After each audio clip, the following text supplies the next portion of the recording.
I don't know. There are two stories that I'm working on right now. There are two stories I'm very excited about. There are two stories that'd be perfect with Jen. I've talked to her about both of them. Neither is official at this point. I think, the unfortunate thing is Hollywood likes to report on things when they're very, very early stages, but of course to everybody else it makes it seem immediate. I would love to work with her again. I think we'd love to get together again and do another kind of movie and another character, and we had a really fun time. I think it's sort of, I feel like that almost every time we go to one of these premieres, it's incredible to feel the energy from the fans, but to see the response when we released Catching Fire, because that was my sort of first time coming out on one of these tours and seeing the premieres and meeting the fans and getting the response.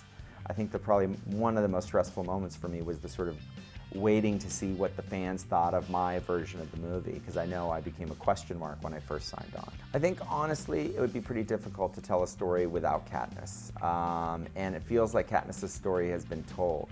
But I will say that if Suzanne Collins was interested in an idea and wanted to tell another story that was in this world with these characters or with new characters, it would probably be pretty interesting, and I'd be interested to be involved.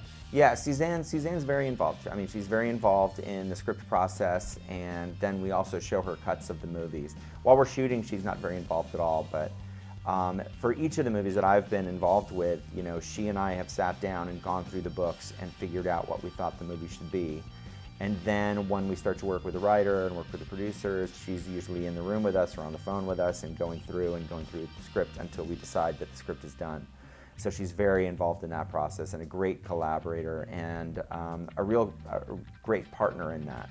We knew that it was going to be as in the book. I think the decision is it's still a streamlined version of what's in the book, so there's not as much as in the book. And so what we had to do, the tricky thing in the adaptation process was to sort of figure out what are the things we need to make sure are answered and do that in as an efficient amount of time as possible. Because the ending of the book is actually quite long, and we needed to compress that some. I think the most emotional moment of the journey so far was probably the last day of shooting, just because we knew that it was over and there wasn't really anything else. And even though we were relieved and wanted to go home, it was a sad evening. I think the hardest in this movie was the sewer sequence.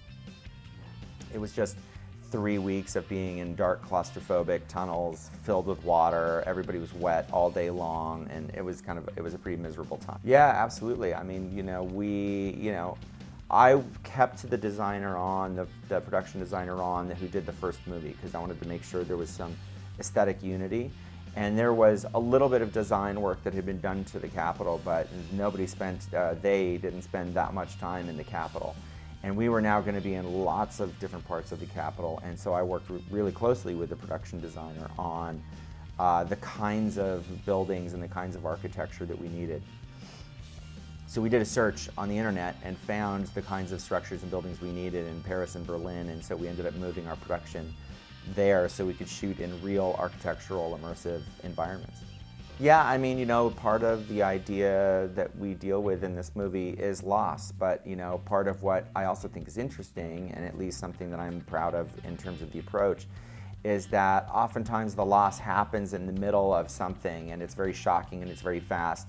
And there's not even any time to grieve because they're still in sort of a struggle for survival.